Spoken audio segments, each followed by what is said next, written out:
Guys, welcome to my channel. I'm Reggie Bryant, and this video is going to be about 6 habits of highly successful people. There's going to be some very powerful advice, so please, I want you guys to watch till the end because I don't want you to miss out. So when you think about habits, that is what separates the successful from everybody else. It comes down to their habits. Your habits come down to who you are. What you do consistently becomes who you are. And so this is why I'm going to break down 6 success habits of highly successful people. So if you want to step it up a level, keep watching.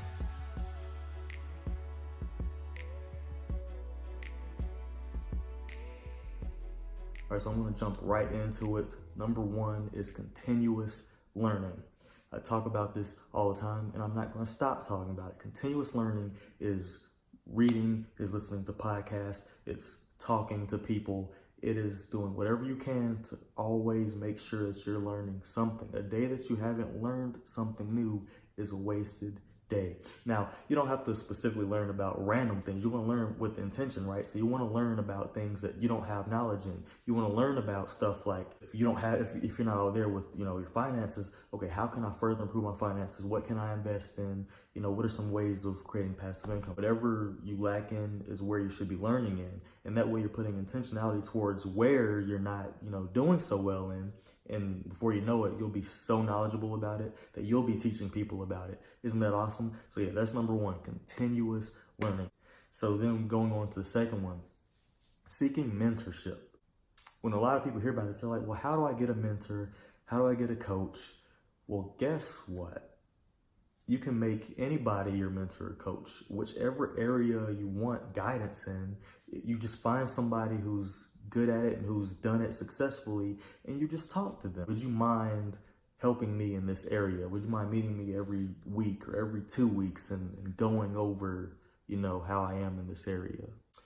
I was looking a little yellow there. But anyways, you go over how you're doing in the area, and ideally you want it face-to-face with a person that maybe you know or maybe that you're acquaintances with, but sometimes that's not always feasible. A lot of us don't have millionaire friends who are just willing to give all their financial advice. A lot of us don't have relationship gurus at our disposal, but we have people, say in our careers or in our, schools, in our fields or whatever, who is better at what you're doing that would not mind giving you a hand. But ideally you want it to be a person that you can physically see, but sometimes it's just as much as, going to YouTube or going on the internet or purchasing a book or finding one person that you think is just amazing, like Tony Robbins, and just, watching all their stuff, their motivational stuff, how to improve at this, how to improve at this. Before you know it, you become knowledgeable because it's better than just playing it by ear and by going based off of what you think, because there's people who are better at it, who are worlds better at it. And if you just listen to them, you could skyrocket your success in that one area. And so you want to seek that perspective. You want to seek that mentorship from somebody who's already done it. That's the whole concept. It is so simple and so many people miss it. And so moving on to number 3, building relationships with people you come into contact with. It doesn't matter what function, what event you're at. You could be at a seminar, you could be at work, you could be at school, you could be at the gas station for all I care. You could be at a basketball game. There's high quality people everywhere. And if you make it a habit to just talk to people and just get to know people, hey, how you doing? And this is the piece of advice that I was like, are you kidding me? I'm not talking to anybody. Me, introvert, you know what I'm saying? But no, the more I did it, the more I actually saw, I was like, yo, this is actually some pretty legit advice. It actually works. And you'll never know what a person knows. And just by mentioning to somebody what you're aspiring to do, oh, I know this person who does this all the time. I could hook you up with them if you want me to. And then next thing you know, you have a connection based off of one person that you really hit it off with. Doesn't matter where it was at. So number 4, is something that I'm so passionate about. It's taking responsibility for your actions, because if you're an achiever, if you want to be successful, there are going to be so many downfalls. It is going to make your head spin. You're going to fall on your face.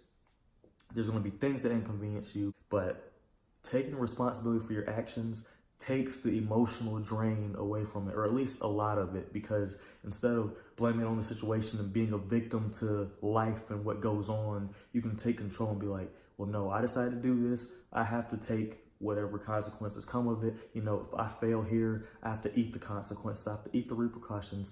I have to look within myself and, you know, reflect on it. What can I do better next time, instead of beating myself up about it and blaming, oh, woe is me, and blaming the world on all my problems. Like, no, that is not the way to do it. That is not how you take control of your life. Do that by taking responsibility for your actions. You have number 5, emotional management. A lot of people think by emotional management, we mean like you're not allowed to get angry, you're not allowed to get sad or upset or feel grief or any kind of negative emotion. No, that is not what it means. It means being fully aware of how you're feeling, what you're going to do about it, and not letting it be so obvious, especially if you're in a leadership role. You have no business like making negative emotions obvious, because that's going to bring the morale of the whole team down, and you do not want that. And this is what a leader looks like. It looks like a parent. You know what I'm saying? It looks like an older sibling. It looks like a boss at work, obviously. It looks like it looks like a YouTuber who is serving their audience, right?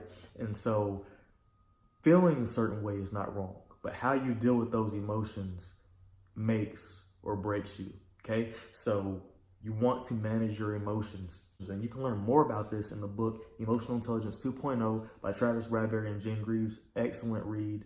Everybody should read it. It will take your emotional intelligence to the next level.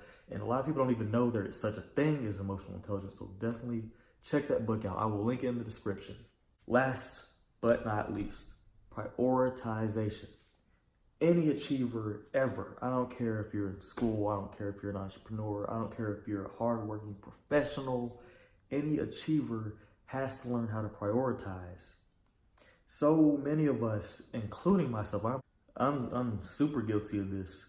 I want to achieve all these things at once, that I have my hands in everything, and then it's like nothing gets done. And then I look back and it's like, I worked so hard all day and nothing got done. So prioritization is a skill. You've got to focus on what is more important. What is the biggest thing I've got to get done? If I get anything done, what is it going to be? And how am I going to do it? And you focus at one thing at a time. Okay, after you laser focus on that one thing that's done, focus on the next thing, the next thing. And the goal isn't to get everything done in one day or even in 1 year. It's to get something done. Because the worst mistake, the biggest mistake people make at the beginning of the year or at the beginning of the day at work, like, all right, I want to get this done, this done, this done, and then none of it gets done. The biggest mistake is having a whole year's worth of goals, trying to get them all done at once, only to have the year end, you not get any of it done. No, that's no good. Prioritization is huge, and it's going to be a big topic. But yeah, so those are my 6 habits of highly successful people. So guys, I want you to comment down below which one of these 6 success habits is the most important to you. Like, which one sticks out the most to you, and which one are you going to try first? I am excited to hear from you guys. So with that, that's all I've got for you. So if you like this video, give me a thumbs up. Hit that subscribe button in the lower right corner. I make 2 videos every single week about personal development, success, and intentional living, and I would love to have you in the next one. Thanks so much for watching.